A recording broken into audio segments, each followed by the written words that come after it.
चलिए बच्चों, एक बार आपका फिर से स्वागत है कनावत एकेडमी के यूट्यूब चैनल पर। और अभी हमने हाल ही में 10th क्लास का जनरल साइंस का कंप्लीट सॉल्यूशन एनसीईआरटी बुक के अकॉर्डिंग स्टार्ट किया है, जिसमें अभी हमने हाल ही में साइंस के फर्स्ट चैप्टर को कंप्लीट किया है, जिसमें हमने रासायनिक अभिक्रिया एवं समीकरण इसका कंप्लीट सॉल्यूशन आपको दिया है। तो सभी लोग सबसे पहले हमारी फर्स्ट क्लास की 2 क्लासों के अंदर हमने उसको कंप्लीट किया, उनको आप कंप्लीट कीजिए। और आज हम स्टार्ट करने वाले हैं सेकंड चैप्टर।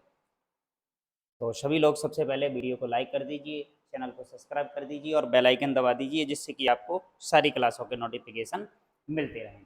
और दूसरा, हमें इसकी पीडीएफ, हमने जो फर्स्ट चैप्टर कंप्लीट किया था उसकी पीडीएफ आपको डिस्क्रिप्शन में उसकी लिंक दे दी गई है। आज हम सेकंड चैप्टर स्टार्ट करने वाले हैं, इसकी भी लिंक आपको डिस्क्रिप्शन में मिल जाएगी, तो वहाँ से आप इसको डाउनलोड कर सकते हो और अपने नोट्स भी साथ में बनाइए, कॉपी पेन लेकर अपनी स्टडी करना शुरू कीजिए। और इस बार सेशन आपका फ्री क्लासों का हमने पिछली बार भी हमने आपको प्रोवाइड किया था, वो मैटर भी आप बिल्कुल अपनी यूट्यूब क्लास पर देख सकते हो। और आज हम फिर से अपना नए सेशन 2024-25 के लिए एनसीईआरटी का complete solution 10th class science का आपको प्रोवाइड कराने वाले हैं, जिसमें हमने फर्स्ट चैप्टर का कंप्लीट सॉल्यूशन कर लिया है। अब हमने सेकंड चैप्टर आज स्टार्ट करने वाले हैं और सेकंड चैप्टर के अंदर हम आज अम्ल, क्षार एवं लवण को कंप्लीट करने वाले हैं कि अम्ल, क्षार और लवण क्या होते हैं। क्लियर बात? तो अम्ल और क्षार की यदि हम बात करें, ये जो है ना अम्ल, क्षार और लवण, इस चैप्टर से भी हमारा एग्जाम में बहुत अच्छा खासा मटेरियल पूछा जाता है हर साल एग्जाम के अंदर। इससे as it is NCERT book से क्वेश्चन पूछे जाते हैं, इसलिए हमें एनसीईआरटी बुक का सॉल्यूशन सबसे पहले कंप्लीट करना होगा। तो बात करते हैं, देखो, अम्ल की और क्षार की एवं लवण की। तो सबसे पहले हम चर्चा करते हैं, देखो, अम्ल के बारे में कि हमारे अम्ल क्या होते हैं। भाई, अम्ल, अम्ल की बात करें, ये हमारे एसिड कहलाते हैं, एसिड।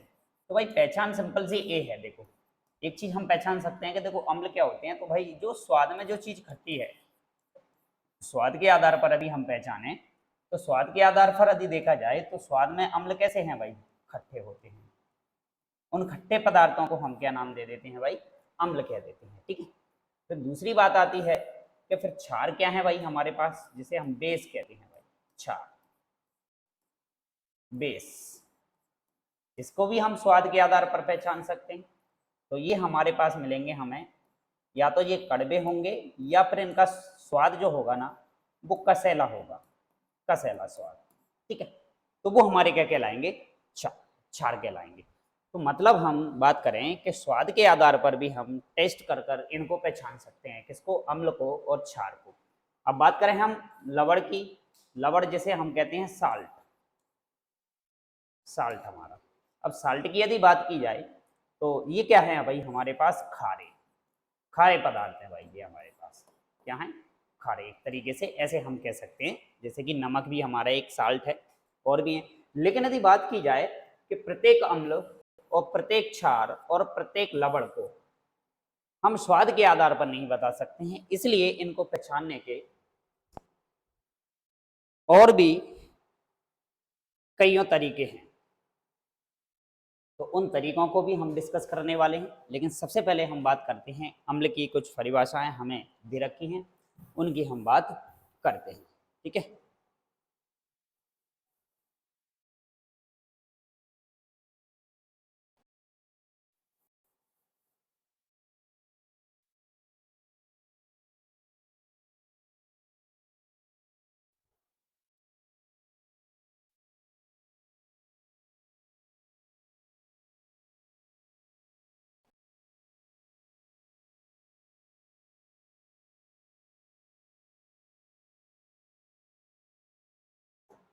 ठीक है, तो स्टार्ट करते हैं अम्ल को।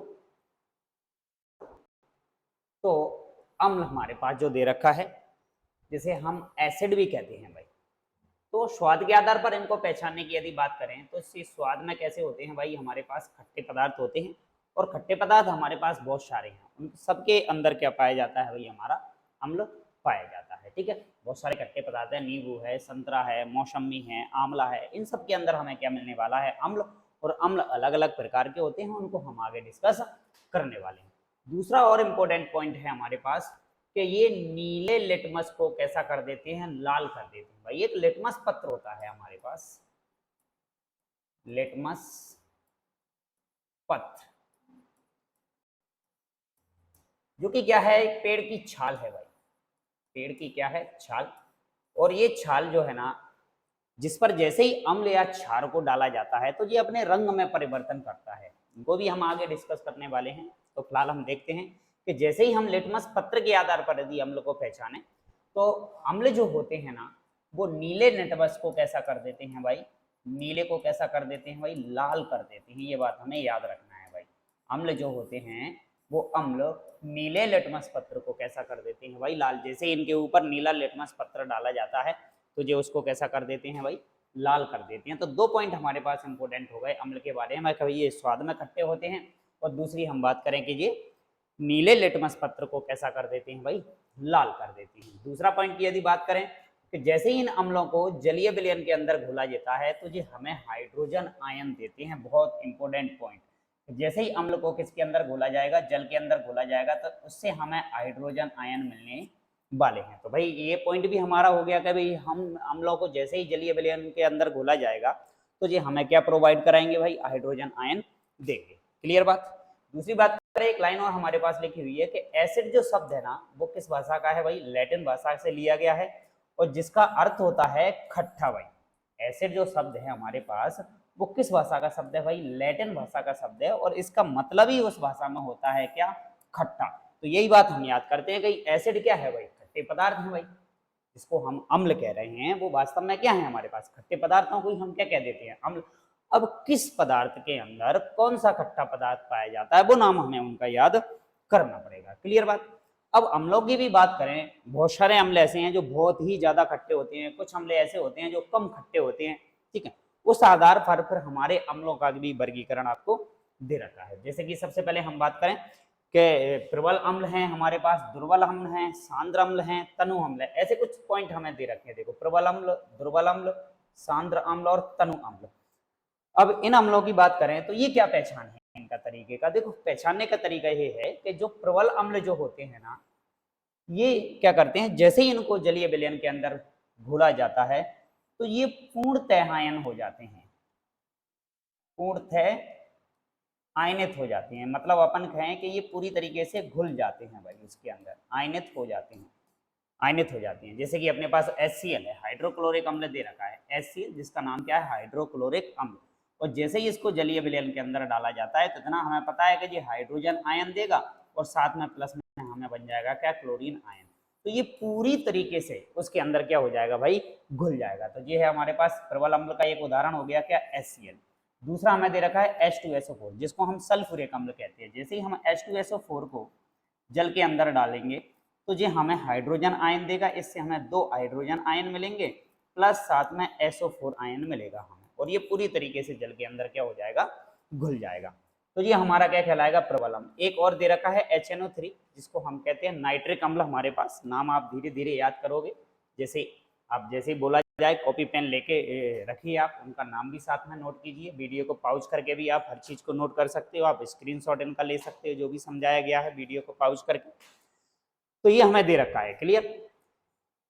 तो प्रबल अम्ल की हम बात करें तो प्रबल अम्ल के अंदर हमने 3 एग्जाम्पल कंप्लीट किए हैं अभी। क्या, एक तो हमारा प्रबल अम्ल के अंदर हाइड्रोक्लोरिक अम्ल है, दूसरा हमारा सल्फ्यूरिक अम्ल है, और तीसरा हमारा नाइट्रिक अम्ल HNO3 दे रखा है। ये प्रबल अम्ल है। प्रबल अम्लों को प्रबल अम्ल इसलिए कहा जाता है कि जिनको किसी जलीय विलयन के अंदर डाला जाता है तो ये पूर्णतः आयनित हो जाते हैं, अपने धनायन और ऋणायन में पूरी तरीके से बट जाती हैं, इसलिए हम इनको क्या कह देते हैं, प्रबल अम्ल कहते हैं। अब जैसे ही बात करें कि दुर्बल अम्ल क्या है, फिर हमारे पास दुर्बल अम्लों का मतलब ये है कि ये जो आयन हैं, ये जो अम्ल होंगे, ये पूर्णतः आयनित नहीं होंगे भाई, बस सीधी सी बात ये है, पूर्णतः आयनित नहीं होंगे। मतलब पूरी तरीके से जल के अंदर अपने आयनों में नहीं बटेंगे, कुछ ना कुछ पदार्थ इनका अघुलित अवस्था में रह जाएगा। तो हम इनको क्या कह देंगे भाई, दुर्बल अम्ल कह देंगे। दुर्बल अम्ल के अंदर हम याद रखेंगे, जैसे कि सबसे पहला हमें दे रखा है CH3, C, जिसको हम एसिटिक अम्ल कहते हैं। दूसरा है हमारे पास लैक्टिक अम्ल, और अगला दे रखा है हमें ऑक्जेलिक अम्ल। आप 3 अम्लों के नाम याद रख सकते हैं जिनका उपयोग कहाँ किया जाता है भाई, दुर्बल अम्लों के रूप में हम इनकी पहचान करते हैं। तो एसिटिक अम्ल है, लैक्टिक अम्ल है, ऑक्जेलिक अम्ल है। तो ये तो हमारे हो गए क्या, आयन के आधार पर कि कौन सा अम्ल पूरी तरीके से जल में घुलेगा, कौन सा अम्ल पूरी तरीके से जल में नहीं घुलेगा। तो उस आधार पर हमने प्रबल अम्ल और दुर्बल अम्लों में इनको बांटा हुआ है। तो आप आसानी से इनके एग्जाम्पल क्या रख सकते हो, याद रख सकते हो, ठीक है। और अगला पॉइंट आता है फिर हमारे पास सांद्र अम्ल। भाई सांद्र अम्ल की बात करते हैं भाई। तो भाई हम सांद्र अम्ल हम किसे कहेंगे, देखो सांद्र अम्ल का मतलब ये होता है, सांद्र का मतलब ऐसे आप याद रखोगे कि जब भी हम सांद्र इस शब्द का उपयोग करेंगे तो सांद्र शब्द का मतलब होता है भाई एक तरीके से गाढ़ा। जब भी हमारे पास ये शब्द कहीं पे भी उपयोग होगा तो इस सांद्र का मतलब होता है गाढ़ा, गाढ़ा पदार्थ, एक तरीके से गाढ़ा पदार्थ। अब गाढ़ा पदार्थ कैसे बनेगा भाई, कि जब हम कभी भी विलयन तैयार करते हैं तो विलयन बनाने के लिए हमें दो चीजें चाहिए होती हैं भाई। जब भी हम किसी भी पदार्थ का विलयन तैयार करेंगे तो विलयन बनाने के लिए हमें दो चीजों की आवश्यकता होती है। एक तो हमें चाहिए क्या, विलेय पदार्थ, और एक हमें चाहिए क्या, विलायक। एक हमें चाहिए क्या, विलायक। ये दो चीजें जैसे ही हमारे पास मिल गई तो हमारा एक विलयन बन करके हो जाता है तैयार। कैसे, विलेय की बात करें, ये जो विलेय है ना, जब भी हम किसी चीज के अंदर इसको घोलेंगे तो ये हमारा हमेशा कम मात्रा में रहेगा, हम पहचान सकते हैं। और विलायक जो होगा ना वो हमारे पास क्या रहेगा भाई, ज्यादा मात्रा में रहेगा। उसे हम क्या कहेंगे भाई, विलायक। आप नोट कर लीजिए, विलयन क्या है भाई, विलयन दो पदार्थ, दो विलयन की दो अवस्थाएं हैं हमारे पास, दो पदार्थों से मिलेगा भाई, विलेय और विलायक से। भाई विलेय क्या होता है भाई, कम मात्रा में मिलेगा हमें, और विलायक क्या होगा हमारा, ज्यादा मात्रा में उसके अंदर मिलेगा। अब सांद्र की हम बात करना चाह रहे हैं कि भाई हमारे पास सांद्र किसे कहेंगे, भाई सांद्र हम उस चीज को कहेंगे जब हमारे पास उसके अंदर विलेय पदार्थ की मात्रा क्या होगी, ज्यादा। जैसे कि विलयन हम तैयार करते हैं, जैसे पानी लिया हमने, पानी के अंदर हमने थोड़ा सा क्या डाल लिया भाई, नमक मिला दिया, तो पानी और नमक का विलयन हमारे पास बनकर तैयार हो गया। तो हम इसको नाम देंगे कि भाई ये हमारा क्या है, विलयन। अब हमने इसके अंदर पानी ज्यादा मात्रा में लिया है और नमक किस मात्रा में लिया हुआ है, कम मात्रा में। तो नमक हमारा यहाँ पे बनेगा क्या, विलेय पदार्थ, और जो ज्यादा मात्रा में लिया हुआ है हमने वो क्या बनेगा हमारा, विलायक। जैसे कि जल हमारा सार्वत्रिक विलायक कहलाता है। तो जैसे ही हम सांद्र अम्ल की बात करते हैं कि भाई सांद्र मतलब गाढ़ा, गाढ़ा मतलब ये होता है कि जिस विलयन के अंदर अम्ल की मात्रा क्या होती है भाई, अधिक होती है, जबकि जल बहुत कम मात्रा में होता है। जल कम मात्रा में होगा, अम्ल ज्यादा मात्रा में होगा। या मतलब हम ये कहें कि विलेय की मात्रा बहुत ज्यादा होगी और विलायक की मात्रा क्या होगी, बहुत कम होगी। तो हम उसको क्या कह देंगे, सांद्र विलयन कह देंगे। ये बात क्लियर हमारी सबकी। आगे बढ़ते हैं, क्लीन करते हैं इसको।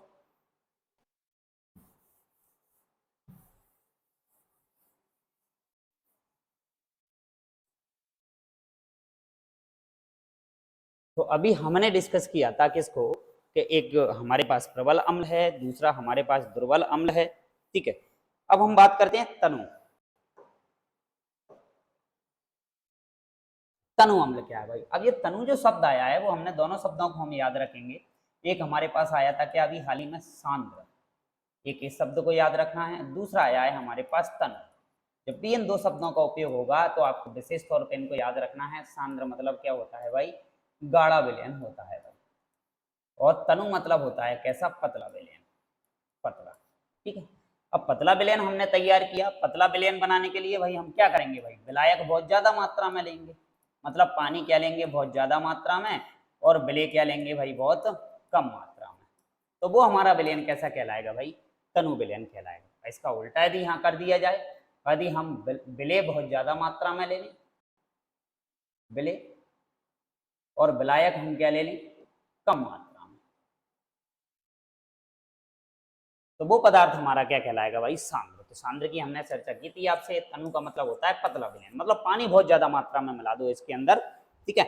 या हम एक हैं, तनु विलयन किसे कहेंगे, कि वह विलयन जिसके अंदर अम्ल बहुत कम मात्रा में होगा, जबकि जल की मात्रा क्या होगी हमारे पास, बहुत ज्यादा होगी। हम उन पदार्थों को क्या नाम दे देते हैं भाई, अम्ल नाम दे देते हैं। क्लियर। आगे बात करते हैं हम किसकी, क्षार की।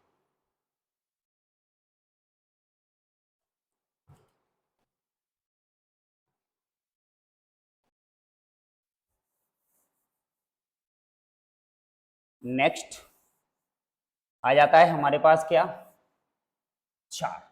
अभी हमने बात की थी किसकी, अम्ल की, अब हम बात करते हैं किसकी, क्षार की। भाई सभी लोग अच्छे से वीडियो को देखिए, कॉपी पेन लेकर अपनी साथ में बैठिए, जिससे कि आप जो भी कोई नया शब्द आपको आता है आपके सामने आप उसको नोट कीजिए, और बाकी की आपको इसकी पीडीएफ जो है ना आपको डिस्क्रिप्शन में प्रोवाइड करा दी जाएगी, वहाँ से आप इसकी पीडीएफ डाउनलोड कर सकते हो। क्लियर। अब बात करते हैं हम किसकी, क्षार की। तो क्षार के बारे में हमने ये पढ़ा था कि भाई ये स्वाद में कैसे होंगे, भाई इनका स्वाद कैसा होगा, कड़वा, या फिर हम एक और नाम याद रख सकते हैं कि कसैला इनका स्वाद होता है, कसैला, जिसको हम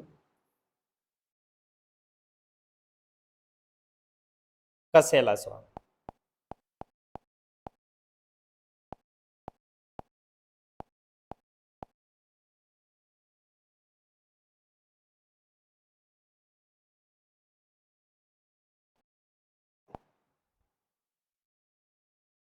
कसैला एक स्वाद ये होगा, या फिर हम उनको कह सकते हैं ये स्वाद में कैसे होंगे, कड़वे। दूसरा हमने पढ़ा था कि ये लिटमस पत्र जो होता है ना, उस लाल लिटमस पत्र को ये कैसा बनाएंगे, भाई नीला बनाएंगे। इस बात को याद रखना है, और एग्जाम में बहुत सारे क्वेश्चन आपसे पूछे जाते हैं। ये लाल लिटमस पत्र को कैसा बना देंगे, भाई नीला बना देंगे। अम्ल ने क्या किया था भाई, जब हमने एसिड पढ़ा था उसमें हमने ये पढ़ा था कि अम्ल जो होते हैं ना वो लिटमस पत्र को कैसा कर देते हैं भाई, नीले को कैसा कर देते हैं, लाल। और क्षार जो होते हैं ना वो क्षार क्या कर देते हैं, लाल को भाई कैसा कर देते हैं, हाँ नीला कर देते हैं भाई। क्लियर। तो ये भी हमें एक अगला पॉइंट हो गया हमारे पास कि लाल लिटमस पत्र को कैसा कर देंगे भाई, जैसे ही इनको लिटमस पत्र के आधार पर डालेंगे तो दो पहचान अब हमारे पास हो गई अम्लों की और क्षारों की, कि एक तो हम स्वाद के आधार पर इनको पहचान सकते हैं, एक लिटमस पत्र हमारे पास पेड़ की एक क्या होती है, छाल होती है। उस छाल के ऊपर हम जैसे ही इसको डालते हैं तो ये रंग में परिवर्तन करता है। यदि लाल को नीला कर देगा तो हम कह देंगे भाई ये पदार्थ तो क्षार है, हमें स्वाद चखने की अब आवश्यकता नहीं है, बस इसको उसके ऊपर डालिए जिससे उसका रंग बदल जाएगा। यदि लाल से नीला हो गया तो हम कह देंगे भाई ये क्षार है, और नीले से यदि लाल हो गया तो हम इसको कह देंगे कि भाई ये क्या है, एसिड है, अम्ल है। दूसरी बात करें कि जैसे ही इनको जलीय विलयन के अंदर घोला जाता है तो ये हमें उस जलीय विलयन के अंदर OH आयन देते हैं, भाई याद रखना है, हमें OH आयन देते हैं। कौन भाई, क्षार। तो क्षार हमें क्या देने वाले हैं भाई, OH आयन। और अम्ल क्या देने वाले हैं भाई, हमें H आयन। तो हाइड्रोजन आयन हमें कौन प्रदान करेगा भाई, जैसे ही जल के अंदर घोला जाएगा तो ये भाई हमारे अम्ल है। याद रखना है आपको ये वाली बात। अम्ल हमें क्या प्रदान करने वाले हैं, हाइड्रोजन आयन, और क्षार क्या प्रदान करने वाले हैं, हमें हाइड्रोक्सिल आयन, यानी बोले तो OH माइनस आयन देंगे हमें। ठीक है। अब जिस तरीके से हमने अम्लों को पढ़ा था, प्रबल अम्ल, दुर्बल अम्ल, ठीक है, उसी तरीके से हमारे पास क्षार भी इसी तरीके से प्रबल क्षार भी होंगे और दुर्बल क्षार भी होंगे। तो यही बात हमारी फिर से क्लियर हो गई परिभाषा दोनों की, कि प्रबल क्षार किसे कहेंगे कि भाई ये पूर्णतः आयनित हो जाएंगे, भाई ये पूर्णतः जल के अंदर घुल जाएंगे। और दुर्बल क्या होंगे भाई, ये पूर्णतः जल के अंदर नहीं घुलेंगे, पूर्णतः जल के अंदर नहीं घुलेंगे और ये आपके घुल जाएंगे। तो प्रबल क्षार किसे कहेंगे, जैसे कि हमें याद रखना है NaOH, जिसे हम सोडियम हाइड्रोक्साइड कहते हैं, KOH जिसे हम पोटेशियम हाइड्रोक्साइड कहते हैं, CaOH का होल ट्वाइस जिसे हम कैल्शियम हाइड्रोक्साइड कहते हैं। तो ये तीन हमारे पास बहुत इंपॉर्टेंट प्रबल क्षार हैं, जो हमें जैसे ही इसको अंदर, जैसे मान लें हमें दे रखा है NaOH सोडियम हाइड्रोक्साइड, जैसे ही इसको जल के अंदर डाला जाएगा तो ये हमें एक धनायन देगा और एक ऋणायन देगा। मतलब हमें क्या मिल गया भाई, OH आयन मिल गया, और OH आयन यदि हमें मिल गया तो हम इसको कह देंगे कि भाई ये क्या है, आपका क्षार है।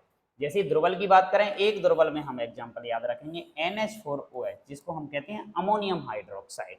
नाम याद रखना है भाई सभी को, NH4OH को हम कह देते हैं क्या, अमोनियम हाइड्रोक्साइड। क्लियर। तो ये हमारी क्षार की बात क्लियर हो गई, जिसमें हमने पढ़ा था दुर्बल अम्ल, क्षार की बात हुई, प्रबल क्षार और दुर्बल क्षार। ठीक है। नेक्स्ट हमें दे रखा है क्षार। क्षार के बारे में हम कर सकते हैं कि जल में घुलनशील क्षारकों को हम क्या कह देते हैं भाई, क्षार कह देते हैं।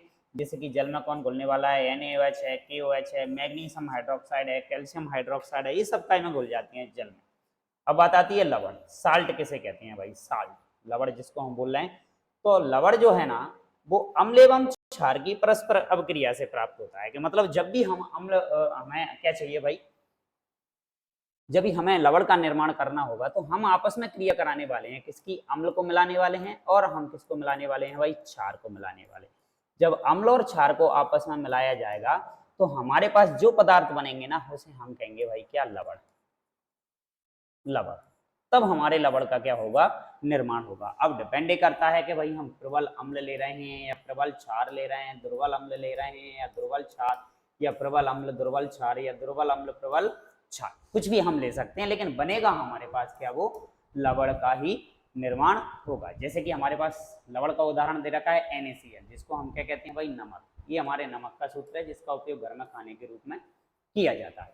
दूसरा हमें क्या दे रखा है, KCl, जिसको हम पोटेशियम क्लोराइड कहते हैं, और नमक को का नाम है, रासायनिक नाम हमारा क्या, सोडियम क्लोराइड। इस तरीके से हमारे निर्माण होता है किस चीज का, साल्ट का। तो हमने तीन चीजों को अभी हाल ही में डिस्कस किया हुआ है। क्या क्या बात करते हैं, देखो हमने अम्ल को डिस्कस किया, अम्ल, हमने क्षार को डिस्कस किया, और हमने किसको डिस्कस किया है, लवण। तो भाई क्या है भाई, यदि हम परिभाषा की बात करें तो अम्ल क्या है भाई, तो भाई स्वाद में पहली बात हम स्वाद के आधार पर इनकी पहचान करें, तो स्वाद के आधार पर यदि हम इनकी पहचान करें तो अम्ल क्या होते हैं भाई, हमारे खट्टे होते हैं स्वाद में। क्षार कैसे वो मिलेंगे हमें, कड़वे या कसेले, और लवण कैसे मिलेंगे हमें, खारे मिलेंगे। ठीक है, ये बात क्लियर हमारी। दूसरी बात करें, यदि हम इनकी लिटमस पत्र के आधार पर पहचान करें, एक छाल है हमारे पास, आगे हम इसको डिस्कस करेंगे कि लिटमस पत्र किस तरीके से कैसे क्या प्राप्त होता है। हमने ये ले लिया भाई लिटमस पत्र, और इस लिटमस पत्र पर हमें पता नहीं है वो अम्ल है कि क्षार है, बस हमने इसकी कुछ बूंदें उस छाल के ऊपर डाली, उस लिटमस पत्र के ऊपर डाली। यदि उसने नीले को लाल कर दिया तो हम कह देंगे भाई वो अम्ल है, और लाल को यदि नीला कर दिया तो हम कह देंगे क्षार है। और लवण जो होते हैं ना, वो लिटमस पत्र के साथ कोई क्रिया नहीं करते हैं, क्योंकि ये होते हैं उदासीन। शब्द याद रखना है आपके लिए, बहुत इंपॉर्टेंट, उदासीन। तो जब हम अम्ल और क्षार को जब मिलाते हैं तो लवण का निर्माण होता है, तो हम इस अभिक्रिया को उदासीनीकरण की अभिक्रिया भी कहते हैं। उदासीनीकरण, उदासीनीकरण की अभिक्रिया भी नाम देते हैं। क्यों, क्योंकि ये लवण जो होता है ना वो उदासीन होता है भाई, ना तो ये अम्ल है ना ही ये क्षार है, दोनों की परस्पर क्रिया के मिलने से इसका क्या हुआ है भाई, निर्माण हुआ है। तो इन तीन चीजों को हमने डिस्कस किया था। अगला पॉइंट हमारे सामने फिर आ जाता है, उसको हम करते हैं पहले इलेज करते हैं इसको।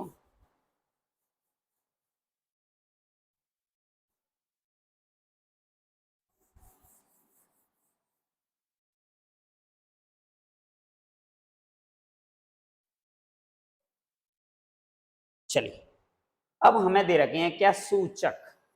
इंग्लिश में इनको बोला जाता है इंडिकेटर्स, इंडिकेटर्स इनको बोला जाता है भाई। ये क्या चीज है भाई हमारे पास, ठीक है, ये क्या है, मतलब हम कैसे क्या कहें। तो देखो, सूचक जो है ना हमारे पास, वो किसी दिए गए विलयन में, विलयन मतलब किससे बनाने वाले हैं हम, विलय और विलायक से मिलाने वाले हैं। विलय क्या लेंगे भाई हम, कम मात्रा में, और विलायक क्या लेंगे हम, ज्यादा मात्रा में। या यदि हम ले सकते हैं कि विलय ज्यादा मात्रा में ले सकते हैं, विलायक कम मात्रा में ले सकते हैं, लेकिन होगा वो क्या, विलयन। विलयन तभी बनेगा जब हमारे पास एक विलय चाहिए और एक हमारे पास विलायक चाहिए। तो जब हमने कोई भी विलयन तैयार किया, यदि वो विलयन हमारा या तो अम्ल है या फिर हमारा क्षार है, इसकी उपस्थिति को दर्शाते हैं भाई इंडिकेटर, ये सूचित करते हैं कि ये अम्ल है या क्षार है। या हम ये कहें एक तरीके से कि इंडिकेटर्स जो है ना वो अम्ल और क्षार की ही हमें पहचान कराने वाले हैं। जैसे कि अभी हमने पढ़ा था, स्वाद के आधार पर हम इनको पहचान सकते हैं, लिटमस पत्र के आधार पर हम इनको पहचान सकते हैं। दूसरा, हम इन्हें इंडिकेटर के आधार पर भी अम्ल और क्षार की क्या कर सकते हैं, पहचान। इनका रंग या गंध अम्लीय, क्षारक या माध्यम में बदल जाता है भाई, ये भी उसी तरीके से है भाई। जैसे ही इनके ऊपर अम्ल या हम क्या डालेंगे, क्षार डालेंगे, तो इनका रंग और गंध, मतलब दोनों ही चीजें बदल जाती हैं। इनकी स्मेल भी बदल जाएगी और इनका रंग भी क्या हो जाएगा, बदल जाएगा। उस चीज को हम क्या कह देते हैं भाई, इंडिकेटर कह देते हैं। तो आपको अच्छे से लाइन नोट कर लेना है और लिखना है। बढ़ते हैं हम आगे।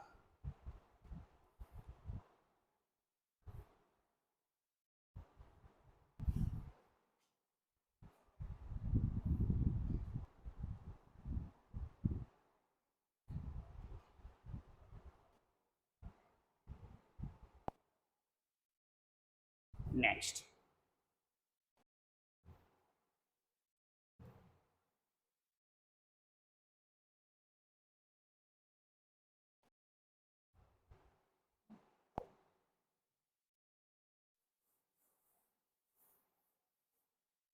अब नेक्स्ट बात करते हैं भाई, हमने बात की है कि सूचक क्या है भाई, इंडिकेटर्स क्या हैं, कि ये हमें अम्ल और क्षार की गंध और रंग के बारे में बताने वाले हैं। तो भाई इनके भी प्रकार दे रखे हैं, इनको भी हमें याद रखना है भाई। इंडिकेटर्स जिनको हम बोल रहे हैं ये भी अलग अलग प्रकार की हैं भाई हमारे पास। अब ये कौन कौन से प्रकार हैं, क्या हैं, इनकी हम बात करते हैं। जैसे कि सबसे पहले हमें दे रखा है प्राकृतिक।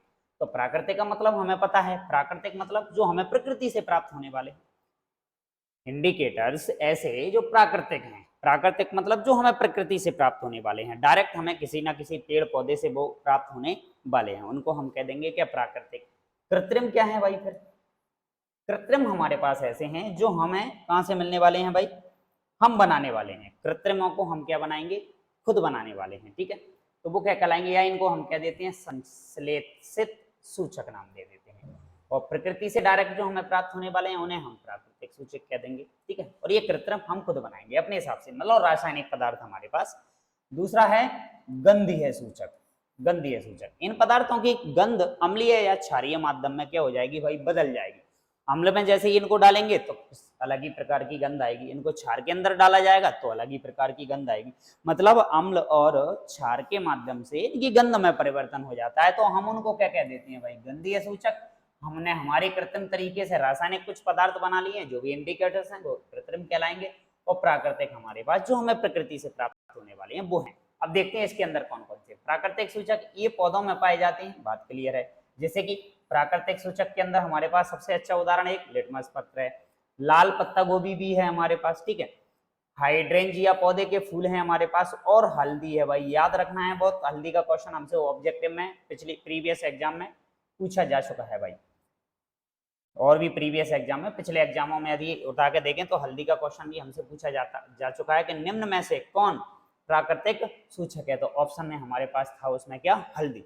तो हल्दी भी हमें याद रखना है, लिटमस पत्र भी हमें याद रखना है, लाल पत्ता गोभी भी हमें याद रखना है, और हाइड्रेंजिया पौधे का जो फूल होता है वो भी हमें याद रखना है। तो ये उदाहरण हो गए हमारे किसके, प्राकृतिक सूचक के। और भी कईयों प्रकार के पौधे हैं हमारे पास जो भी हमें प्राकृतिक सूचक का ज्ञान कराते हैं। अब कृत्रिम जो है ना, ये हमारे रासायनिक पदार्थ कहलाते हैं। इनके अंदर हमारे बहुत इंपॉर्टेंट उदाहरण है, एक है मेथिल ऑरेंज और एक है हमारा फिनोलेफ्थिलीन। फिनोलेफ्थिलीन दो रासायनिक पदार्थ जिनको हमें याद रखना है, ये हमारे कृत्रिम सूचक कहलाते हैं। अगला आ जाता है हमारे पास गंधीय सूचक। इनको हम डिस्कस कर ही चुके हैं आपसे कि इन पदार्थों की गंध अम्लीय या क्षारीय माध्यम में बदल जाती है। जैसे कि प्याज है हमारे पास, लौंग का तेल है, दो उदाहरण आप अच्छे से याद रख सकते हैं। तो ये थे हमारे पास गंधीय सूचक, कृत्रिम और प्राकृतिक। तो आप अच्छे से इनको याद रखिए, और आपसे एग्जाम में कहीं ना कहीं इनसे ऑब्जेक्टिव में और सब्जेक्टिव में दोनों ही तरीके से, या फिर हम कहें ऑब्जेक्टिव के अंदर भी आपसे फिल इन द ब्लैंक्स में भी, ठीक है, या फिर हम कहें ट्रू फॉल्स में भी, ठीक है, ऑब्जेक्टिव के अंदर कहीं ना कहीं आपसे ये पूछा जा सकता है। या प्राकृतिक सूचक किसे कहते हैं, 2 नंबर के अंदर क्वेश्चन आपसे पूछा जा सकता है। तो याद रखिए, और धीरे धीरे पढ़ाई का जो स्टैंडर्ड है, एनसीईआरटी की जो नई शिक्षा पद्धति है, उसके अनुसार थोड़ा सा पैटर्न धीरे धीरे चेंज होता जा रहा है। तो आप अच्छे से एनसीईआरटी की बुक को अच्छे से रीड कीजिए, तो उसमें हर एक शब्द का क्या मीन्स होता है, क्या मतलब होता है, उसको आप अच्छे से याद रखिए। तो बात करते हैं आगे, हमें कुछ और मैटर इसके अंदर दे रखा है, उसकी हम चर्चा करते हैं। टेबल बनी हुई हमें दे रखी है।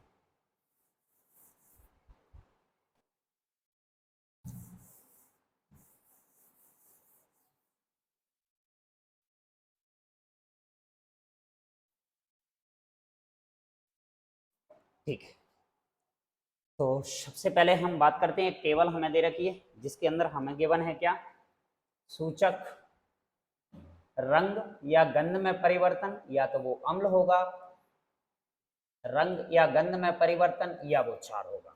तो मतलब रंग या गंध में परिवर्तन अम्ल के साथ क्या होने वाली है, और रंग और गंध में परिवर्तन क्षार के साथ क्या होने वाली है, ये हमें दे रखा है। तो सबसे पहले अभी हमने डिस्कस किया था क्या, प्राकृतिक सूचक। तो हम बात करने वाले हैं प्राकृतिक सूचक। और प्राकृतिक सूचक के अंदर हमने 4 एग्जाम्पल पढ़े थे अभी। लिटमस पत्र हो गया, लाल पत्ता गोभी हो गई, हल्दी हो गई, और हाइड्रेंजिया का फूल हो गया। मतलब जिनको अम्ल में डाला जाए तो कैसा रंग देगा, इसको क्षार के अंदर डाला जाए तो कैसा रंग देगा। तो सूचक वही होते हैं जो हमें क्या उपलब्ध करा रहे हैं भाई, रंग परिवर्तन उपलब्ध कराते हैं। रंग परिवर्तन, रंग परिवर्तन देते हैं। मतलब इनको अम्ल और क्षार के माध्यम में डाला जाएगा तो अम्ल में कोई दूसरा रंग देंगे और इसी पदार्थ को क्षार के अंदर मिलाया जाएगा तो ये कोई दूसरा पदार्थ देंगे। भाई केमिस्ट्री है ये, और केमिस्ट्री के अंदर यही रासायनिक अभिक्रिया हैं, यही परिवर्तन हमें व्यवहारिक रूप में कहीं ना कहीं देखने को मिलते हैं। अक्सर आप लोगों ने देखा होगा कि भाई एक हमें व्यक्ति आता है और वो कुछ ना कुछ हमें जादू टोना इस तरीके से कहीं कुछ दिखा रहा है, वो नहीं भाई, उसके अंदर केमिस्ट्री है, उसको इन्हीं चीजों का नॉलेज है, मालूम है, तो उस पदार्थ को उसके अंदर डाला, उसने उसको लाल बना दिया, उसको उसने इस पदार्थ को डाला, उसने उसको नीला कर दिया, तो भाई कहें कि भाई इसने उसका रंग बदल दिया। भाई नहीं भाई, ये केमिस्ट्री है, इस अंधविश्वास में नहीं जियो।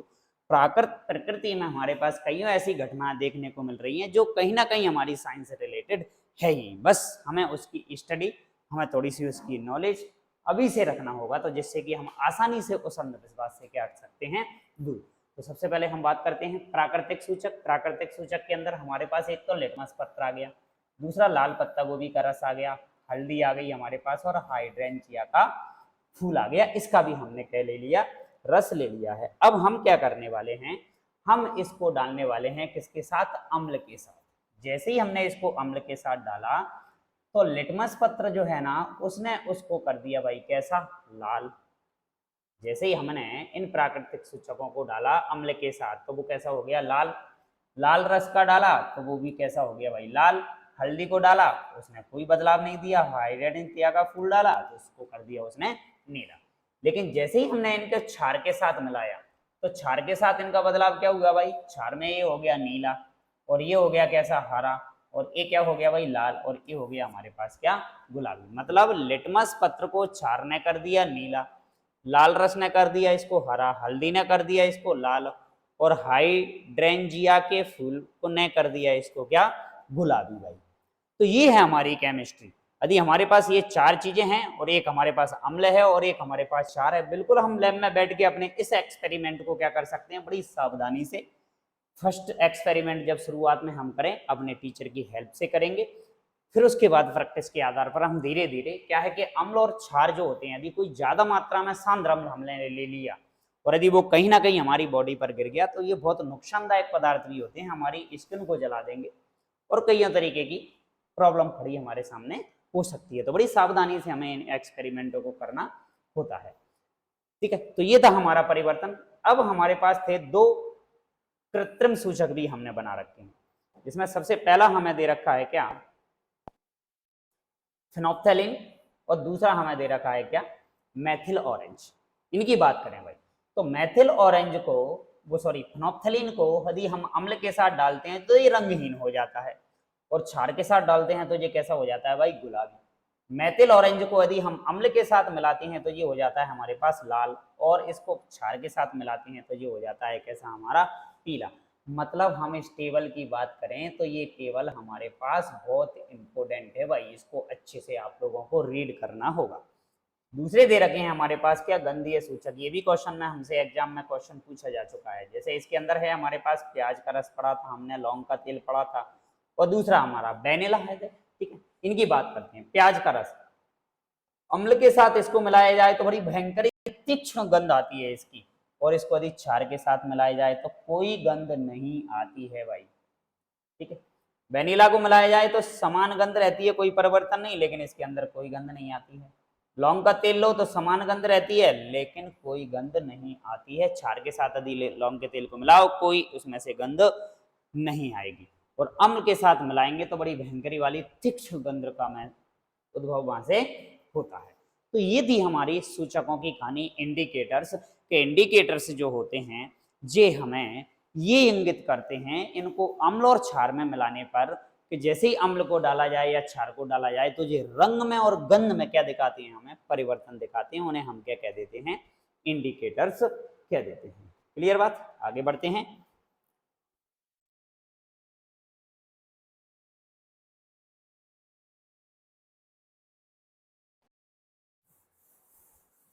और अब हमारे पास आ जाता है अम्लों के रासायनिक गुण और क्षारों के रासायनिक गुण।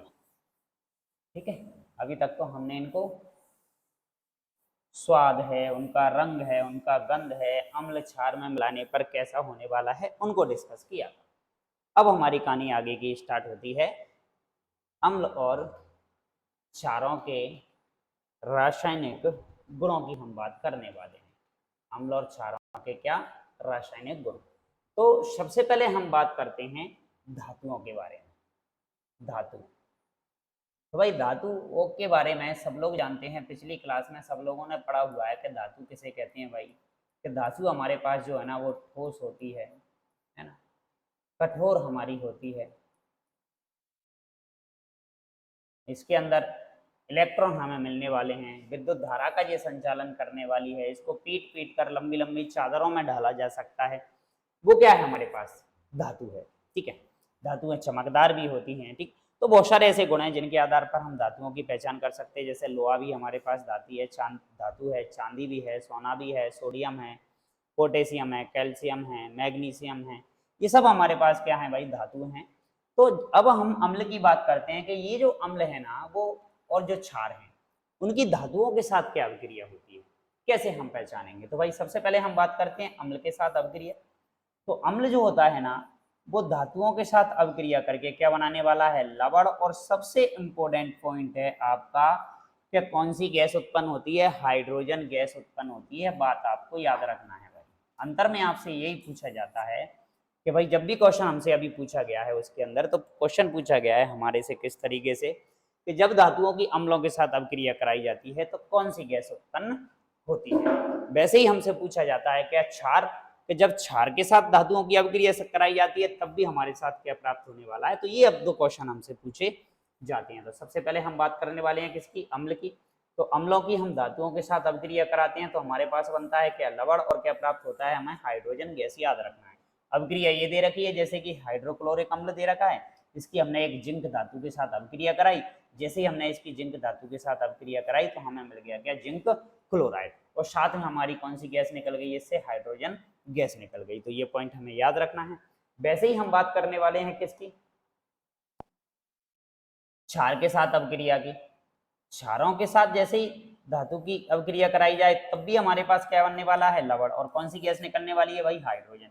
जैसे कि एक क्षार ले लिया हमने, सोडियम हाइड्रोक्साइड, इसकी भी हमने अभिक्रिया कराई किसके साथ, जिंक के साथ। तो हमारे पास एक बन गया Na2ZnO2।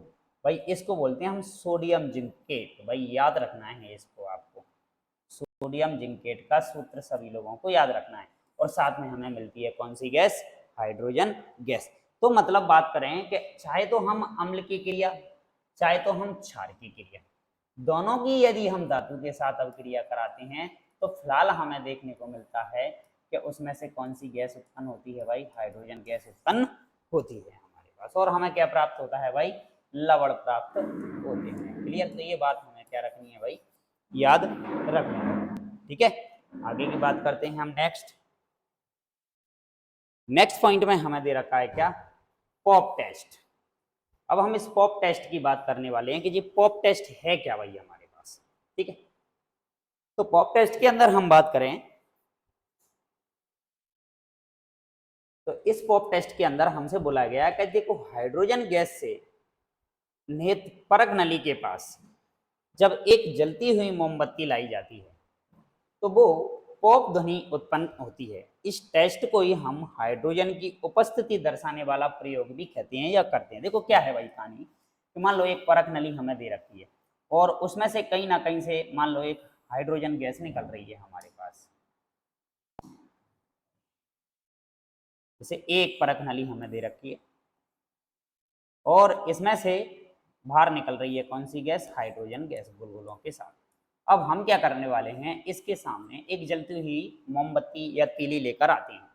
तो हाइड्रोजन गैस जब जलती है तो इस तीली को लेके आएंगे तो जहाँ से पॉप ध्वनि आती है, पॉप ध्वनि यानी फट फट की आवाज वहां से निकलती है, पॉप ध्वनि कहते हैं जिसको हम।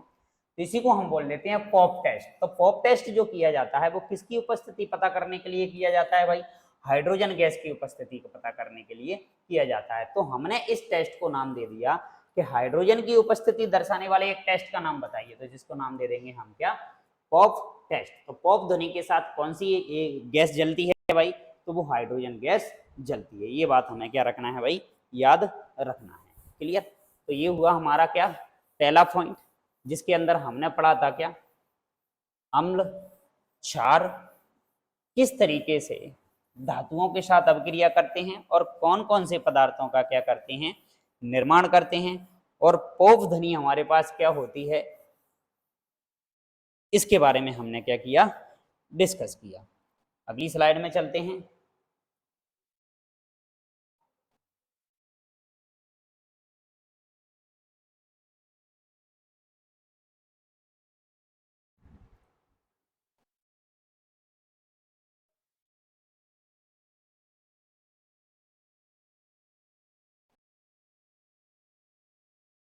अगली स्लाइड।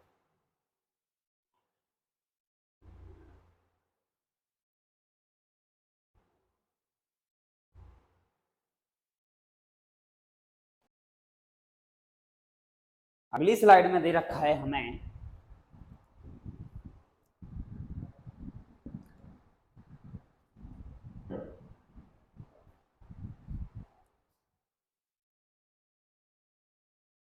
धातु कार्बोनेट तथा धातु बाइकार्बोनेट।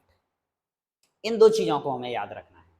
एक कार्बोनेट है हमारे पास और एक क्या है भाई हमारे पास, बाइकार्बोनेट है। एक धातु कार्बोनेट और एक बाइकार्बोनेट। ठीक है, इन दोनों चीजों को हमें याद रखना है भाई। धातु कार्बोनेट की बात करें तो हमारे पास साथ में तो क्या होना चाहिए भाई, धातु। धातु और धातु से जुड़ा होना चाहिए भाई क्या, कार्बोनेट। और कार्बोनेट का सूत्र होता है हमारे पास क्या, CO3, जिसके साथ लग जाए हम कार्बोनेट बोल देंगे। अब वैसे ही हम बात करें धातु बाइकार्बोनेट, तो धातु तो हमारे पास कोई सी ना कोई सी होगी, और साथ में उसके साथ यदि लग जाए HCO3 तो उसका सूत्र का नाम पड़ जाता है धातु बाइकार्बोनेट। यदि सोडियम लग जाए यहाँ तो सोडियम कार्बोनेट, यहाँ क्या हो जाएगी भाई हमारी धातु, सोडियम बाइकार्बोनेट। यहाँ पे यदि सोडियम लगा दूं मैं धातु, सोडियम बाइकार्बोनेट, और यहाँ पर यदि मैं सोडियम लगा दूं तो उसका नाम हो जाएगा सोडियम कार्बोनेट। तो sodium carbonate, sodium bicarbonate, potassium carbonate, potassium bicarbonate, इस तरीके से इनका क्या पड़ता है भाई, नाम पड़ता है। तो इन दोनों की अभिक्रिया हम पढ़ने वाले हैं, अम्ल के साथ भी पढ़ने वाले हैं और इसकी हम क्षार के साथ भी अभिक्रिया पढ़ने वाले हैं। तो सबसे पहले पॉइंट में हम बात करते हैं किसके साथ, अम्ल के साथ। कि अम्ल की यदि धातु कार्बोनेट के साथ अभिक्रिया कराई जाए और धातु बाइकार्बोनेट के साथ अभिक्रिया कराई जाए तो क्या होगा, क्या बनेगा भाई। तो ये पॉइंट हमें सबसे पहले याद रखना है कि भाई देखो, जो अम्ल जो होते हैं ना, वो धातु कार्बोनेट के साथ अभिक्रिया करके क्या बनाते हैं भाई, लवण बनाते हैं। ठीक है, लवण हम पढ़ चुके हैं। और साथ में हमारे पास CO2 गैस उत्पन्न होती है जिसको हम कहते हैं कार्बन डाइऑक्साइड, और बनता है हमारे पास क्या, जल। तो ये पॉइंट हमें याद रखना है पहले। अब हम अभिक्रिया कराने वाले हैं। ये हमने क्या लिखा है भाई, इसी को तो कहेंगे हम क्या, शब्द समीकरण, जो कि हमने पहला जो चैप्टर डिस्कस किया था, रासायनिक अभिक्रियाएं एवं समीकरण, जो हमने डिस्कस किया था उसके अंदर हमने आपको शब्द समीकरण लिखना सिखाया था। उसके बाद फिर हमने इनके रासायनिक समीकरण लिखना सीखा था। तो ये शब्द समीकरण हमें पहले याद रखना पड़ेगा भाई, कि अम्ल जो होते हैं ना, वो धातु कार्बोनेट के साथ अभिक्रिया करके क्या बनाने वाले हैं भाई, लवण। और कौन सी गैस बनने वाली है, कार्बन डाइऑक्साइड, और क्या बनने वाला है, जल। अब इसकी एक अभिक्रिया हमें दे रखी है। हमने एक अम्ल ले लिया है क्या, हाइड्रोक्लोरिक अम्ल, HCl अम्ल को हम अच्छे से पढ़ चुके हैं। एक हमारे पास प्रबल अम्ल है, ठीक है, HCl प्रबल अम्ल है। बाकी की दो आगे किस लिए लगाया, कि अभिक्रिया बैलेंस भी करना है, ठीक है। और दूसरा दे रखा है N2CO3। अब हमने यहाँ पे सोडियम ले लिया है और CO3 के साथ इसकी अभिक्रिया कराई, कार्बोनेट हमारे पास, तो ये बन गया Na2CO3। अब कोई कह रहा होगा सर Na2 क्यों लगा हुआ है, तो भाई इसको भी हम आगे डिस्कस करने वाले हैं। Na2CO3 इनकी संयोजकताएं होती हैं, इनकी बैलेंस ही होती हैं, उनको पूरा करने के लिए ये आपस में क्रिया करते हैं। क्योंकि सोडियम की संयोजकता कितनी होती है भाई, 1 होती है, और कार्बोनेट की संयोजकता कितनी होती है भाई, 2। तो 2 संयोजकता को पूरा करने के लिए सोडियम भी कितनी संयोजकताएं चाहिए, 2। तो 1 से तो हमें 2 नहीं मिलेंगी, तो 2 सोडियम हमें लेना पड़ेगा। इसको हम आगे फॉर्मूला किस तरीके से लिखा जाता है, कैसे बनाए जाते हैं, वो आगे हम डिस्कस करने वाले हैं। तो सबसे पहले हमें मिलेगा क्या, लवण। तो ये हमारे पास एक लवण हो गया, NaCl पढ़ चुके हैं, लवण है हमारे पास। बन गई कार्बन डाइऑक्साइड गैस, और लिक्विड फॉर्म में हमें मिल गया क्या, पानी। तो ये अम्ल के साथ धातु कार्बोनेट की अभिक्रिया होती है। इसी तरीके से यदि इस अम्ल की अभिक्रिया हम धातु बाइकार्बोनेट के साथ करा दें तो क्या होगा, तो वही अम्ल हमने फिर से ले लिया, और हमने क्या ले लिया, HCO3। अभी ऊपर हमने पढ़ा था HCO3 जिसके साथ जुड़ जाए और धातु जुड़ जाए तो उसे हम धातु बाइकार्बोनेट कहते हैं। इसका शब्द समीकरण लिखा तो क्या बना भाई, लवण बना, कार्बन डाइऑक्साइड बना और जल, तो सेम अभिक्रिया होने वाली है आपकी। तो ये NaHCO3 हमने ले लिया, जिसको हम सोडियम बाइकार्बोनेट कहेंगे, एक लवण बन गया NaCl, कार्बन डाइऑक्साइड बन गया और जल बन गया हमारे पास। तो मतलब बात ये हुई कि अम्ल जो है ना हमारे, वो अम्ल धातु कार्बोनेट और धातु कार्बोनेट दोनों के साथ सेम अभिक्रिया हमें देते हैं। लेकिन जो क्षार हैं हमारे, जिनको हम क्षार कह रहे हैं, वो धातु कार्बोनेट और धातु बाइकार्बोनेट, इनमें से किसी के साथ कोई अभिक्रिया नहीं देती हैं। भाई ये पॉइंट हमें याद यहाँ पर रखना होगा कि धातु कार्बोनेट और धातु बाइकार्बोनेट के साथ अम्लों की अभिक्रियाएं तो होती हैं, लेकिन क्षारों की कोई अभिक्रियाएं नहीं होती हैं। इस बात को हमें याद रखना होगा। क्लियर? आगे बढ़ते हैं, इरेज करते हैं सबसे पहले इसको।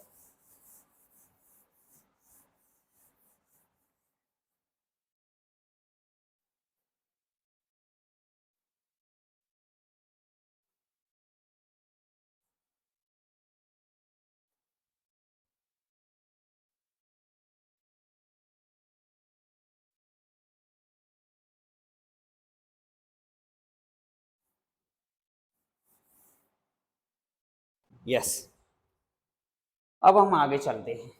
आगे हमें दे रखा है क्या, अच्छा खासा एक टेस्ट दे रखा है, इसकी हम बात करते हैं भाई।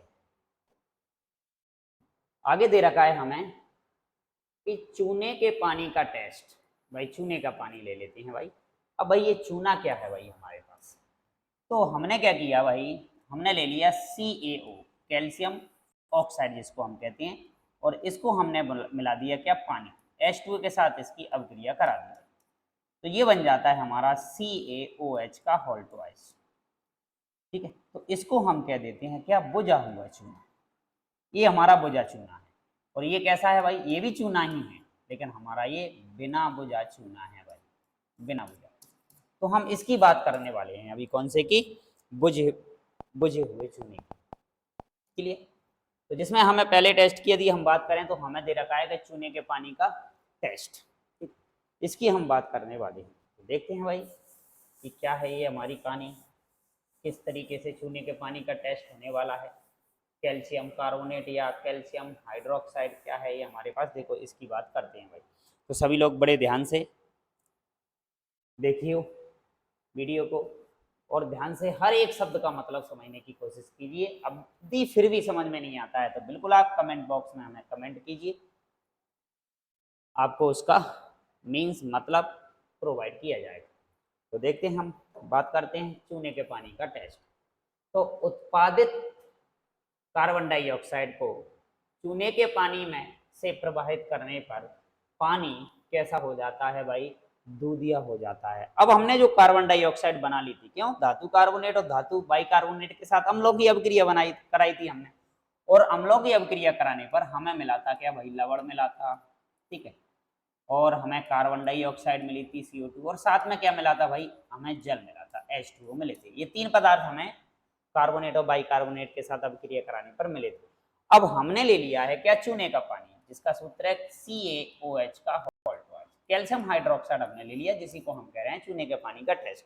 अब इस चूने के पानी के अंदर हमने प्रवाहित कर दी कौन सी गैस, कार्बन डाइऑक्साइड गैस क्या कर दी, प्रवाहित कर दी। जैसे ही हमने इसके अंदर कार्बन डाइऑक्साइड गैस को मिलाया तो हमारे पास एक सफेद अवक्षेप प्राप्त हुआ, इसलिए हमने इस अभिक्रिया को दे दिया कि जैसे ही हम इस कार्बन डाइऑक्साइड को इस चूने के पानी के अंदर प्रवाहित करते हैं तो चूने का पानी कैसा हो जाता है भाई, दूधिया हो जाता है। बहुत इंपॉर्टेंट लाइन है आपकी भाई, चूने का पानी कैसा हो जाता है भाई आपका, दूधिया हो जाता है, यानी सफेद अवक्षेप हमें प्राप्त होता है। और जो सफेद अवक्षेप जो हमारे पास बनता है, वो सफेद अवक्षेप बनता है हमारे पास कैल्शियम कार्बोनेट का, CaCO3 जिसे हम कहते हैं, और साथ में हमें मिलता है क्या, जल।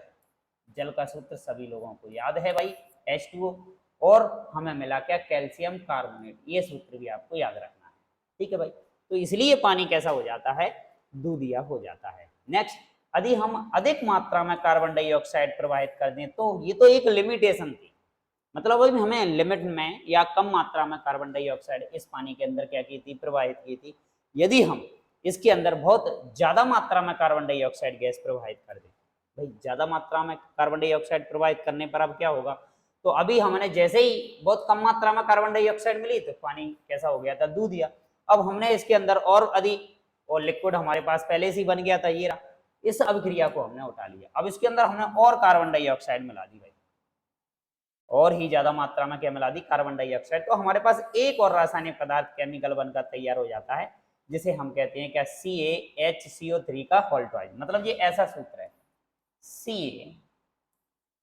CaHCO3 और HCO3 दो बार लगा हुआ है ना, यहाँ पे 2 लगा हुआ है, यानी HCO3 एक बार और HCO3 दो बार, ये बन गया हमारे पास। ये जल में कैसा होता है भाई, घुलनशील, और ये कैसा था भाई, जल में अघुलनशील, सॉलिड अवस्था में हमें मिल जाता है। तो ये था हमारे पास चूने के पानी का टेस्ट। एग्जाम में कहीं ना कहीं हमसे इससे ऑब्जेक्टिव क्वेश्चन, सब्जेक्टिव क्वेश्चन, किसी ना किसी तरीके से क्वेश्चन आपसे पूछा जा सकता है। इसकी हम जो भी एक्सरसाइज दे रखी है उसको आगे इसी सीट में क्या करेंगे, कंप्लीट करेंगे। आगे हम बढ़ते हैं अगले।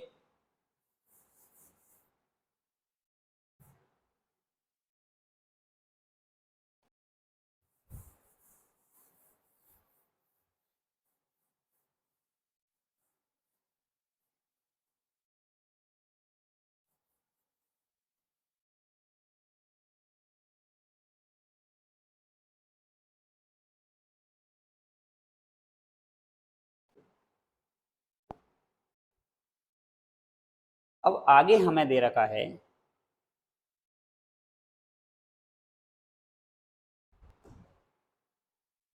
अम्ल और क्षार की परस्पर अभिक्रिया। तो भाई इस बात को भी हम डिस्कस कर चुके हैं कि अम्ल और क्षार आपस में क्रिया करके क्या कराने वाले हैं भाई, उदासीनीकरण की अभिक्रिया होगी और हमारे पास लवण बनेगा और जल बनेगा। तो वही बात यहाँ पर दे रखी है, अभी हमने पिछली स्लाइड में इसको किया था कंप्लीट, कि अम्ल और क्षार की आपस में अभिक्रिया करा दो तो हमारे पास बनेगा लवण और क्या बनेगा, जल।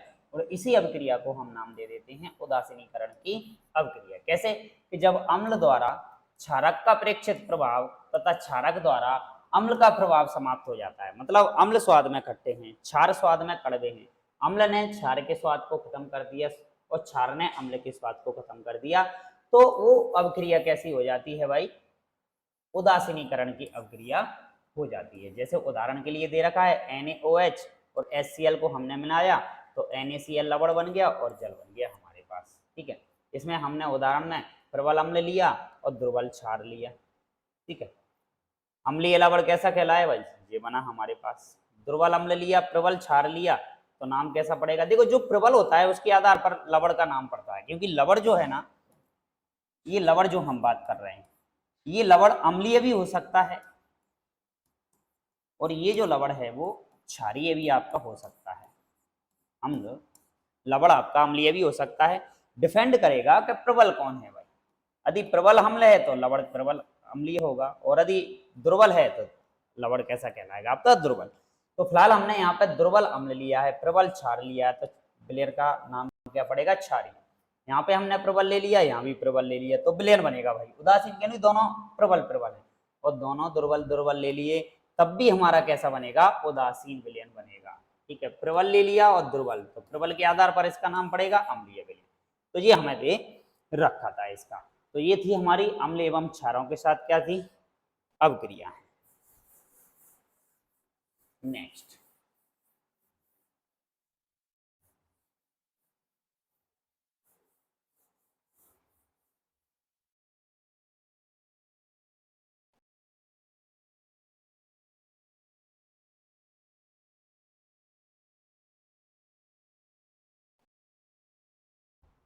नेक्स्ट अभिक्रिया हमारी दे रखी है किसके साथ, अम्लों के साथ धात्विक ऑक्साइडों की अभिक्रिया। भाई अम्ल तो हम पढ़ चुके हैं, अब ये धात्विक ऑक्साइड क्या है।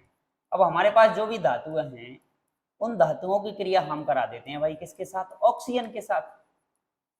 ऑक्सीजन के साथ तो हमारे बन जाते हैं क्या, वो धात्विक ऑक्साइड। हम उन्हीं को धात्विक ऑक्साइड कहते हैं भाई, उनके साथ इनकी अभिक्रियाएं कराने वाले हैं। अब धातुएं हमारे पास बहुत सी हैं, जैसे कि सोडियम ले लिया तो सोडियम का ऑक्साइड बन जाएगा, मैग्नीशियम ले लिया मैग्नीशियम का ऑक्साइड, कॉपर का ऑक्साइड, आयरन का ऑक्साइड। तो मतलब जैसे ही हम धातु की अभिक्रिया ऑक्सीजन के साथ करा देते हैं हमारे पास बनकर तैयार हो जाते हैं क्या, ऑक्साइड। तो हम धात्विक ऑक्साइड की अभिक्रिया किसके साथ कराने वाले हैं, अम्ल के साथ। तो सबसे पहले हम इसका शब्द समीकरण लिखेंगे, तो ये हमारा क्या हो गया भाई, शब्द समीकरण, शब्द समीकरण। और ये हो गया हमारे पास क्या है, इसका रासायनिक समीकरण। ठीक है, शब्द समीकरण की बात करते हैं। अम्ल के साथ अभिक्रिया कराई तो क्या बना भाई, हमारे पास लवण बना और क्या बना, जल। तो मतलब धात्विक ऑक्साइड की अम्लों के साथ अभिक्रिया कराई जाए तो हमारे पास क्या प्राप्त होने वाला है भाई, हमें लवण प्राप्त होने वाला है। जैसे कि एक धात्विक ऑक्साइड हमने कॉपर का ले लिया, Cu मतलब क्या होता है, कॉपर, Cu जिसको हम तांबा कहते हैं, कॉपर, तांबा। ठीक है, ऑक्सीजन के साथ क्रिया, कॉपर का ऑक्साइड है, इसकी हमने अम्ल के साथ HCl के साथ अभिक्रिया कराई तो CuCl2 और क्या बन गया भाई, जल बन गया। तो हमारे पास यहाँ है कॉपर क्लोराइड के बनने से विलयन का रंग नीला रंग हो जाता है भाई। इस बात को याद रखना है आप सभी लोगों को कि जैसे ही हम धात्विक ऑक्साइड यानी कॉपर ऑक्साइड की क्रिया अम्ल के साथ कराते हैं तो इसके विलयन का रंग कैसा हो जाता है भाई, नीला। तो धात्विक ऑक्साइड की प्रवृत्ति कैसी हो जाती है भाई, क्षारीय हो जाती है। बात याद रखना है, क्यों, क्योंकि ये अम्ल के साथ क्रिया करके क्या बनाते हैं भाई, लवण और क्या बनाते हैं, जल बनाते हैं। तो भाई क्षारीय प्रकृति के कहाँ है भाई, धात्विक ऑक्साइड कैसी प्रकृति के होते हैं, ये सब धात्विक ऑक्साइड है। मैग्नीशियम का ऑक्साइड का और ये कॉपर का ऑक्साइड, तो ये कैसे हैं भाई, हमारे क्षारीय। इनकी प्रकृति कैसी होती है भाई, क्षारीय। और क्षार का काम क्या होता है भाई, ये लाल लिटमस पत्र को कैसा कर देते हैं भाई, नीला कर देते हैं। जो नीला कर देते हैं वही तो हमारे क्या कहलाते हैं, क्षार। तो धात्विक ऑक्साइडों की जो प्रकृति होती है वो कैसी होती है, हमारे पास क्षारीय। इस लाइन को आप लोगों को अच्छे से याद रखना है, एग्जाम में कहीं ना कहीं क्वेश्चन आपसे पूछा ही गया है। तो ये था हमारा अम्लों की किसके साथ अभिक्रिया, धात्विक ऑक्साइडों के साथ अभिक्रिया। नेक्स्ट स्लाइड की तरफ चलते हैं।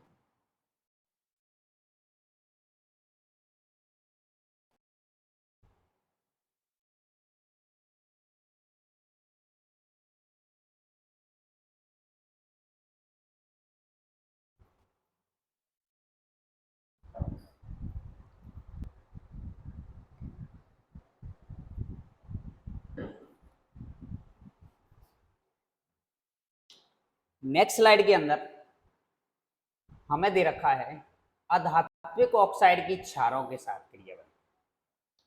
अब अधात्विक ऑक्साइड लेने हैं, मतलब अब हमें ऐसे ऑक्साइड लेने हैं जहां धातु नहीं होगी, मतलब वहां क्या होगी, अब कोई अधातु होगी। और उस अधातु की हम किसके साथ क्रिया करा देते हैं भाई, ऑक्सीजन के साथ।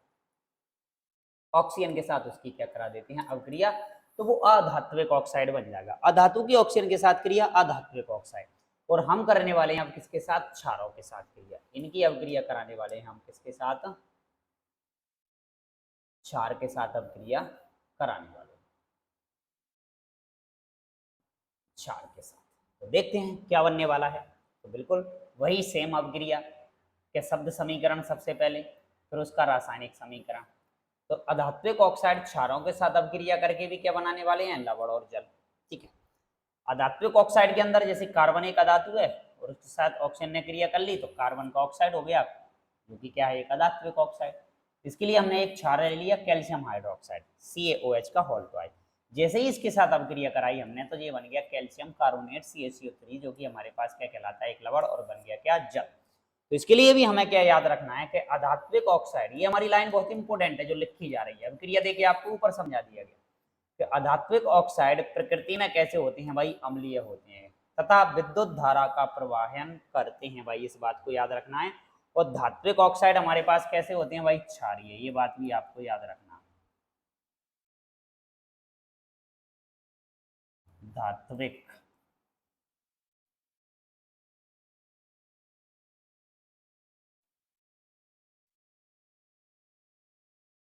धात्विक ऑक्साइड कैसे होते हैं भाई, क्षारीय। और अधात्विक ऑक्साइड की प्रवृत्ति कैसी होती है भाई, अम्लीय होती है।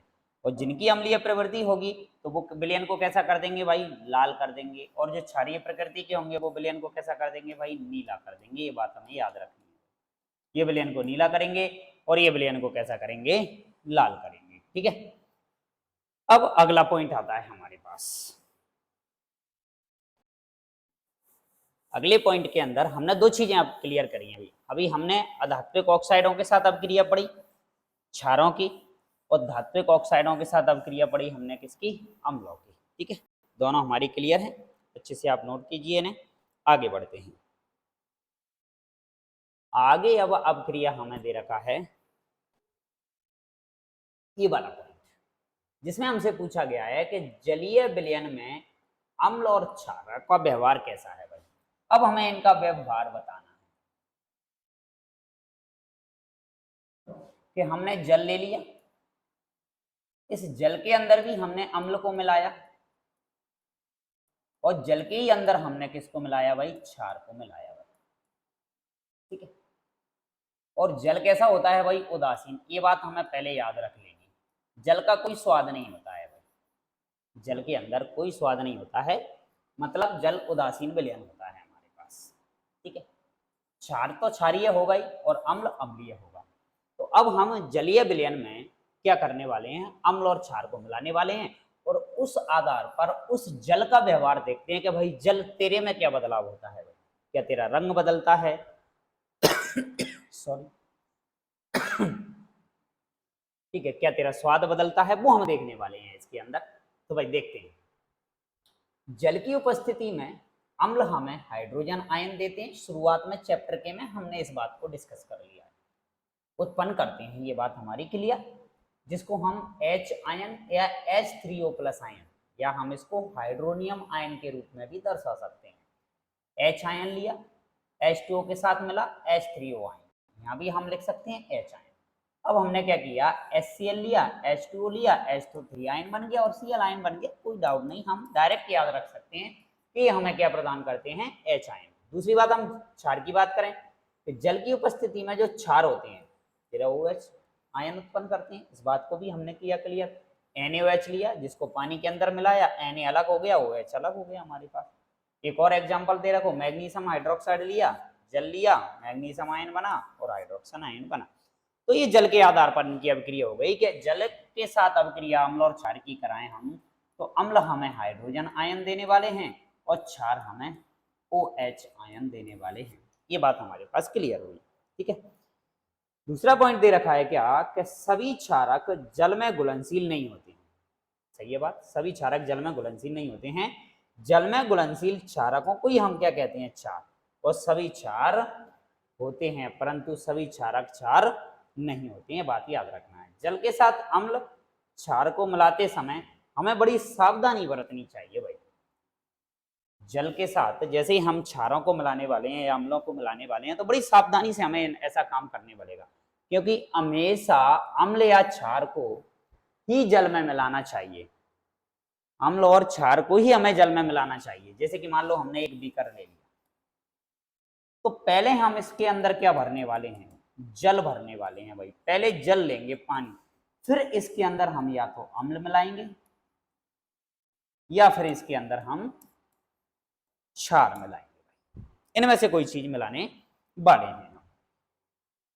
ठीक है, ऐसा क्यों, कि भाई ये अभिक्रिया थोड़ी सी यहाँ विचित्र हो जाती है। देखते हैं, हम आगे डिस्कस करेंगे कि जल के साथ अम्ल या क्षार को मिलाते समय बड़ी हमें सावधानी बरतनी चाहिए।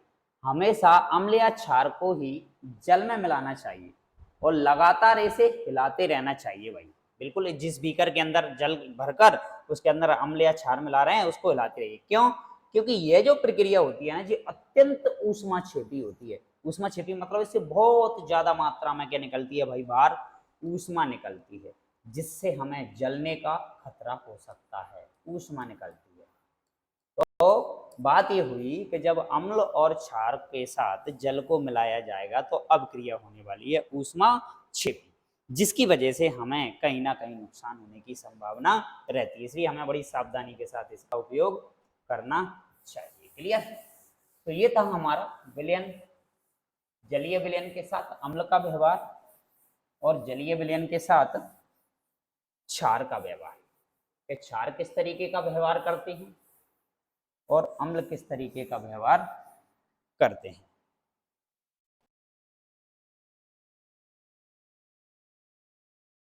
जैसे ये आपको एक एक्सपेरिमेंट के अंदर दिखाया गया है क्या, कि ये जल मिला रहे हैं, ये हमने एक बीकर लिया, इस बीकर के अंदर हमने क्या भर लिया भाई, अम्ल ले लिया भाई, इसके अंदर हमने अम्ल ले लिया और इसके अंदर हमने क्या भर लिया भाई, जल। दोनों ही कंडीशन एक ही है, जैसे चाहे तो अम्ल को जल में मिलाओ या जल को अम्ल में मिलाओ, बात एक ही है, अम्ल को जल में मिलाओ या जल को अम्ल में, लेकिन नहीं, यहाँ ऐसा नहीं होता है।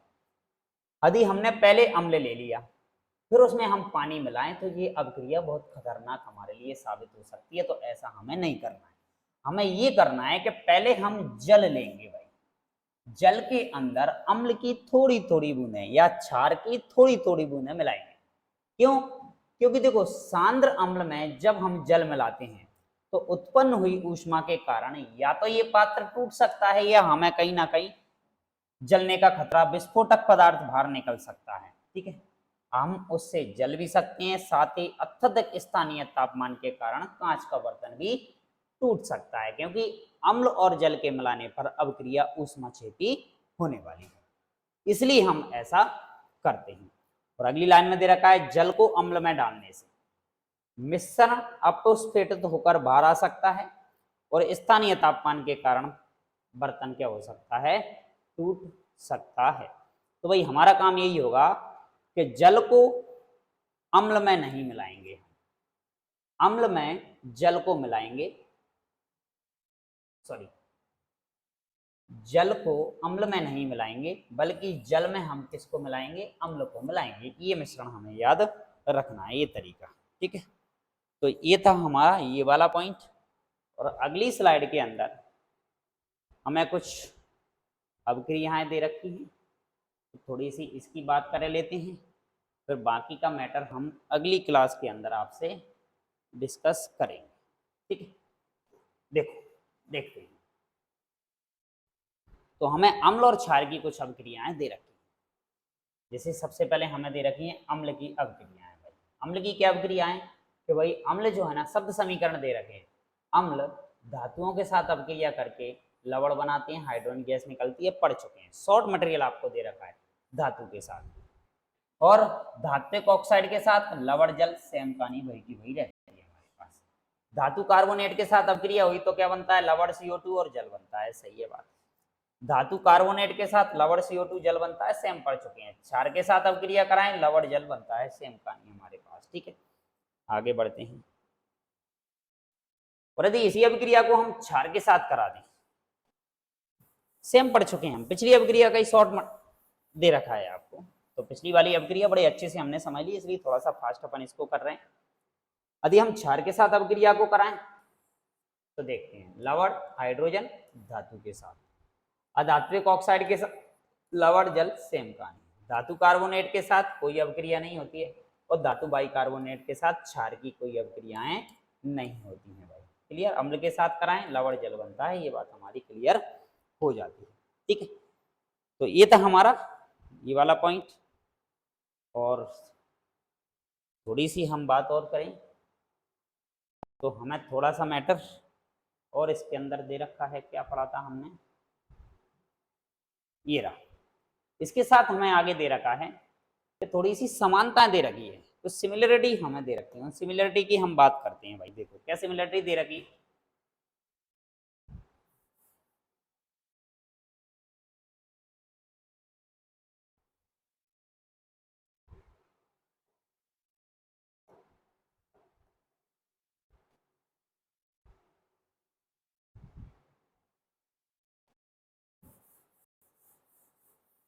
सिमिलरिटी हमें दे रखी है किसमें, अम्ल और क्षार में। समानताएं हमसे पूछी जा रही है कि भाई अम्ल और क्षार में कुछ समानता है या नहीं है, इसकी हम बात करते हैं। भाई तो देखते हैं भाई अम्ल और क्षार के अंदर क्या समानता है हमारे पास।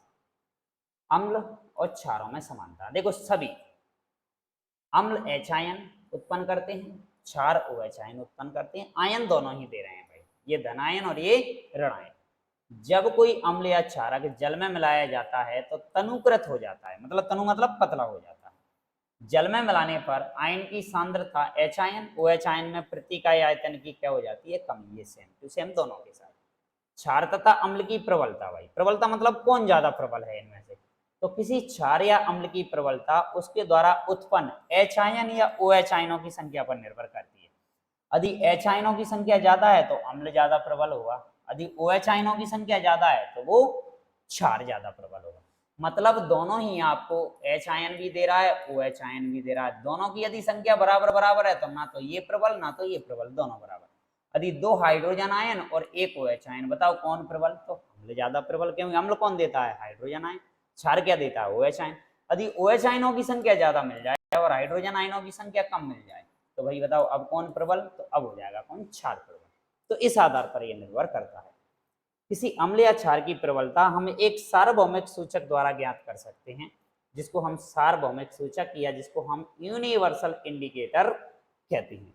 अनेक सूचकों का ये क्या होता है? मिश्रण होता है भाई। अनेक सूचक मतलब हमने अभी पढ़े थे, चाहे वो प्राकृतिक ले लो, कृत्रिम ले लो या गंधीय ले लो, उनमें से कोई सा भी ले लो, सबका एक मिश्रण बनाकर एक यूनिवर्सल इंडिकेटर बनाया गया है। और यह सूचक किसी विलयन में हाइड्रोजन आयन की विभिन्न सांद्रता विभिन्न रंगों को क्या करते हैं भाई? प्रदर्शित करते हैं। तो भाई प्रबलता उनकी इसी आधार पर निर्भर करती है कि हाइड्रोजन आयनों की संख्या कितनी है और हमारे पास OH आयनों की संख्या कितनी है। तो ये थी भाई हमारी आज की क्लास, जिसका हमने फर्स्ट पार्ट कंप्लीट किया हुआ है। अभी हमारा ये चैप्टर चलेगा और जिसमें अभी हमने सेकंड चैप्टर को हाल ही में क्या किया है? स्टार्ट किया हुआ है भाई। तो सेकंड चैप्टर के अंदर